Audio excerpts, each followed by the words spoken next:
a surgeon at the Queen Elizabeth Hospital and also a lecturer in surgery with the University of West Indies Cave Hill campus. I became a general surgeon first, and then I specialized in renal transplantation. I always liked surgery from probably my third year of medical school. I just love the hands-on approach, and it's very much of a tactile profession, and I do like working with my hands, and the ability to sort of treat a problem quickly and decisively appeal to me. So, for instance, if you have appendicitis, a treatment to remove the appendix. So that really appealed to me, and to see my patients get better relatively fast and to be discharged, I really like that aspect of healthcare on a whole. And I did like anatomy as well. So that also is very important in the whole surgical field. So this is how I decided on that is what I want to do for my postgraduate career. I'm Crisita Paulette, and I'm a cardiothoracic surgeon. I became a doctor after I was involved in an accident when I was a child. I sustained a burn, and I spent quite a bit of time here at the Queen Elizabeth Hospital. And during that period of time, I was very impressed with the care that I received, and I decided at that point in time that I wanted to be a surgeon. I went to medical school at the University of West Indies in St. Augustine, and then I came back to Barbados in 2004 to continue my clinical rotations. After I graduated medical school, I moved into the Department of Surgery, where I worked as a senior house officer and a registrar for several years. While as part of the program in general surgery, you do rotations through cardiothoracic surgery. And when I rotated through cardiothoracic surgery, the lone cardiothoracic surgeon at that time, Mr. Anthony Harris, was very, dare I say, impressed with me. And he convinced me to join the Department of Cardiovascular Services to continue training in cardiothoracic surgery. It took him 2 years to convince me because in my mind, I always wanted to be a plastic surgeon. And he said, it's really plastic surgery of the heart. And I guess that convinced me. So I joined the cardiovascular services in 2012. I worked here for 2 years before going to Mona to complete my training in cardiothoracic surgery. And I did a fellowship at the Texas Heart Institute for 2 years in cardiovascular surgery as well. I returned to Barbados in 2020. And I have been here at the Queen Elizabeth Hospital ever since then. For surgery, I would say when I kind of declared it was my interest, there was some concern from my senior colleagues and so on, bearing in mind, my mentors, female, who would have been around at the time, would you be willing to sacrifice family life in order to pursue surgery? Because you actually have to operate on patients, the aftercare can be days, can be in the middle of the night, and you kind of can't defer that, or you wouldn't likely defer that to someone else. So there is a lot of demand on time, especially in training. And I tell the residents, there's a lot of sacrifice. So I did find that, that was something that people gave to me as a caution. So, but at the time, I still wanted to pursue what I wanted to pursue, not necessarily whether it may have limited other prospects that I didn't really have at the time of family life. So I pursued what I wanted to pursue, and I would say eventually it kind of led to still being able to have a family once I had finished the training that I needed to do. And I've actually then met along the way many women colleagues who have either had their family during training or after training, and they make it work. What is very important is the support of relatives and friends, and to help with the life on the outside as opposed to at the institution. My journey through surgical training has been long, as most surgical specialties are, but it has been very interesting and very rewarding thus far. As a woman in medicine, and then specifically in surgery, it becomes very difficult sometimes to manage the challenges of work outside, or life rather, outside of the hospital. I was very fortunate. I had a very supportive family network, very supportive husband. So I actually have 2 kids, and he has been instrumental in, all the way along pain support so that I can get to this point and still have a life seemingly outside of medicine. My name is Deborah Knight, nursing officer at the Queen Elizabeth Hospital. I am responsible for diabetes education within the hospital. I work in the main outpatients department. I have a nurse-like clinic, which is on Mondays and Tuesdays. And I also work with Dr. Mike Krimholz, endocrinologist, on Thursday, managing diabetes. What I love the most about what I do, I get to actually see persons change their behaviors when it comes about managing diabetes. I got into nursing 20 years ago.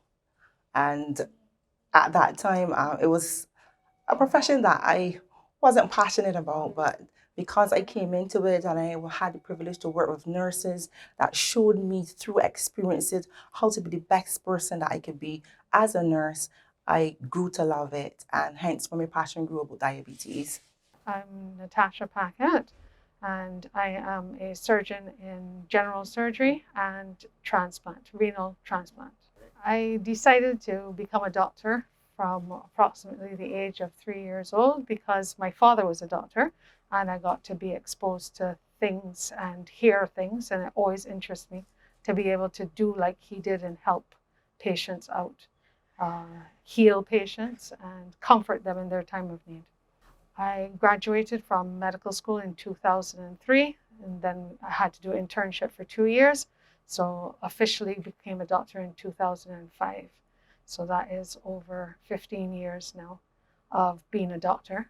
I chose surgery after doing a lovely rotation in the Department of Surgery at the hospital, and just fell in love with the hands-on experience and the hands-on healing of patients.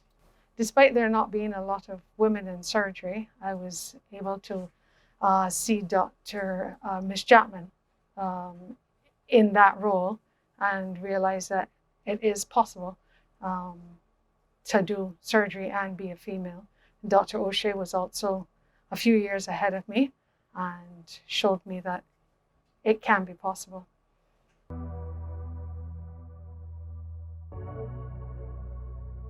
Tell me who a man spends his time with, and I'll tell you the type of man he is. Isn't it true that people become like the company they keep? I'm Krisnan Hurdle, clinical psychologist and certified life coach. Where do you spend most of your time? What is your emotional space like? Do you find yourself most often among people who are negative, naysayers, doom and gloom, or fearmongers? Or do you find yourself mostly among people who are positive, optimistic, calm, collected, and reassuring, who exude confidence? What is your emotional space like? Be intentional. You are the pilot of your life.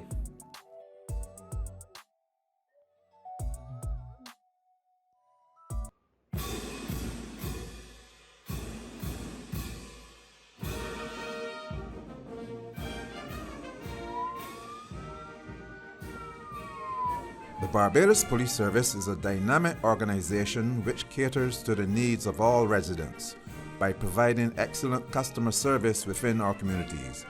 We are excited to inform you that we are recruiting new members to our ranks and welcome your participation.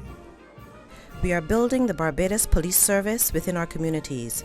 Are you smart, skillful, motivated, ambitious, reliable, and talented? Smart to fulfill your life's dream. Smart to chart career opportunities.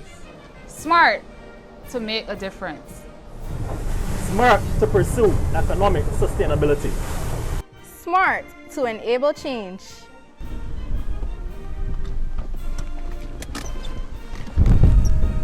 Smart to provide public service.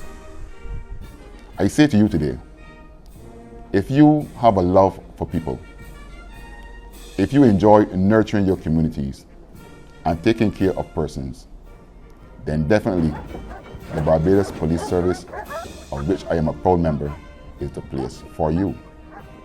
So I encourage you, lend us a hand, join us now to help keep Barbados safe.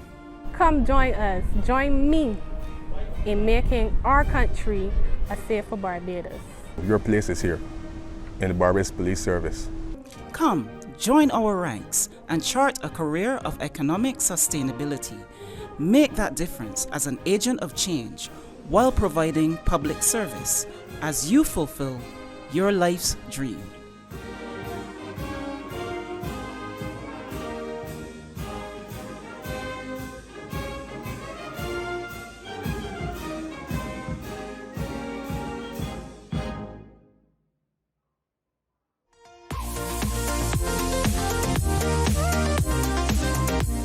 Hi, I'm Dr. Adana Grandison, and I'm here to give you a few tips on how to accurately and safely take your blood pressure readings at home.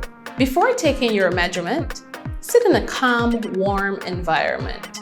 Don't perform any exercise in the preceding 1 hour. No coffee, food, smoking, or even sinus medication in the preceding hour to taking that blood pressure reading. Empty your bladder and bowel. Most readings that are taken at home should be below or at 135 on 85 millimeters of mercury for uncomplicated hypertension. Lower home blood pressure targets might be advisable in persons who have the following conditions: diabetes, chronic renal disease, or coronary heart disease. If several readings are above 140 on 90 millimeters of mercury, make an appointment with your physician immediately. Ensure to take your readings at the same time every day. We advise 2 readings in the morning and 2 readings in the evening initially to profile yourself, taken 1 to 2 minutes apart.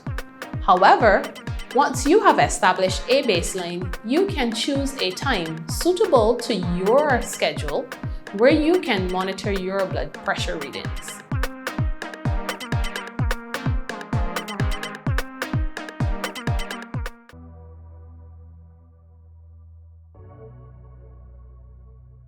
All of our emotions, reactions, and behavior start with a thought. I'm Krisnan Hurdle, clinical psychologist and certified life coach. When we are confronted with a situation, the stimuli we receive from the outside is matched up to information, knowledge, and beliefs we have stored in our minds. This creates an emotion, and then a behavioral response follows. The information we have stored as our memories, beliefs, attitudes, and our trauma shape our outlook on situations and our responses to situations. It is therefore necessary to detox, to renew, and to train the mind. Be careful what you put in and pay attention to what comes out. Take control of your mind and take control of your life.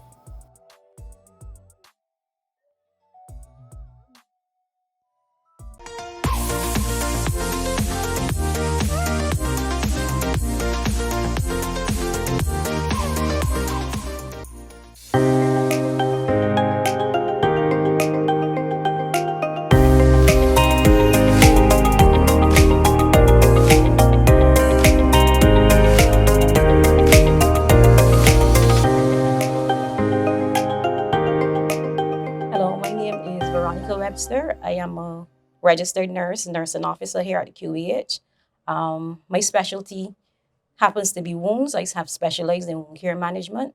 So on a daily basis, I just see patients with wounds, assessment, management, and planning for discharge. I always liked science. From as far back as I could remember, I was a science girl. And throughout my childhood, I transitioned, the careers in my head transitioned several times, botany, zoology, different things, but nursing became the practical choice at a point in time, and that's how I became a nurse. I've been a nurse for about 17 years, almost 18 years. It has been a hard journey, but very rewarding, especially when you get to say goodbye to patients. Not in a negative sense, but when they get better, or when you can say, you no longer have to see me, that's the most rewarding. And I find that Barbadians are very grateful and thankful, and they're always keen to say thank you. And that has been the biggest reward for me. The job is physically demanding, and in my specialty in particular, I've been doing this for about 10 years. It puts a lot of strain on the shoulders and on the back. And although it may seem simple enough, after you've been wrapping a bandage 40 times a day, it takes a toll on the body. So I probably have some permanent injuries now from what I do, but it doesn't keep me from doing what I have to do. As a nurse, we work extremely long hours, and to balance work life with parenthood is extremely difficult. For me, being a single mother, it was difficult when I started. I had to rely on my mother, my extended family, and sometimes they had their own jobs to do as well. And sometimes it was really difficult for me. I would not recommend it, but you had no choice at the time. But if structures are put in place and you have like a support system in place, I think it can work. But to me, it's even harder now because you don't have that extended family structure like before. And their care services is only can last up to, say, 5 o'clock. So then if you're working the 1 to 9 shift, nurses then have to find alternative ways to get their children capped. So it's really, really difficult. It hasn't been that hard for me to manage work life and family life as a nurse. I worked shift probably for only about the first 5 years of my career. So these days I just work one shift, and that's a day shift, and it hasn't been too difficult. Some days it can take you late in the evening, or you may have other responsibilities that may take you away from home. But I have lots of some good support from home. So I can't say that I've had any issues in terms of managing my job and my family. The work-life, family life balance has been difficult at times, but I've been blessed in having a very supportive husband and children that understand. My role being very important in the surgery department. It's long hours at work, but it's always possible to find time to relax once you get home and to enjoy your home life as well. So for any young lady who is interested in the field of medicine, the first thing I would say is you need to determine what your motivation for being in medicine is, because sometimes it can seem very unrewarding and unfulfilling, especially in the initial stages. Once you have made a determination that you are going to pursue a career in medicine, then you need to, go into it full speed ahead. Don't neglect life outside of medicine. You need to create a balance. But it can be very rewarding and very satisfactory. You can have a very satisfactory career in medicine. I would say, it's a very rewarding career. I certainly would encourage women to, and I think at least at the undergrad level, there's no need for encouragement. 80% of the undergrad faculty of medicine is female. So I don't think we need to do any PR when it comes to that aspect of it. What it is sometimes if you want to pursue a postgraduate career and then move up to leadership roles within the institution. This is where we're still not yet meeting the 50-50. And for sure in surgery, we're not meeting the 50-50 because I think at some point, if you want to have more time to do for work-life balance, then that becomes a challenge. And but like I said, if you do want to pursue postgraduate career or a leadership role and still have a family life, it is possible. So I would say to them, it is possible. It's just that you have to get your support network in order and build those relationships that you can call on people to help you if it's for childcare or what have you. While you make sure that you can continue to increase and improve in your career. My advice that I would give to a young nurse who is thinking about pursuing the nursing profession is to know about it, be passionate about it, know what the nursing profession is about. Because if you come to the nursing profession thinking it's a profession that will give you money, no, it will not. It's a profession that will take everything from you and you still have to be at your best when persons are at their worst. So as a nurse, we ask you to continue to give up your best. Even when you're feeling at your worst, when you're having bad days, awful days, But if you really is passionate about nursing, pursue it. It's a wonderful profession. The advice I would give any young woman is to make sure that this is what she wants. As long as it is something that you're committed to and you put in the effort, the gender should not make a difference. Be prepared to work hard and determine the area of nursing that you want to specialize in early and focus on it early. My only regret is that I didn't specialize earlier in my career, but I think a lot of us wait too late sometimes to finally figure out what it is that we want this path, we want this path to take us.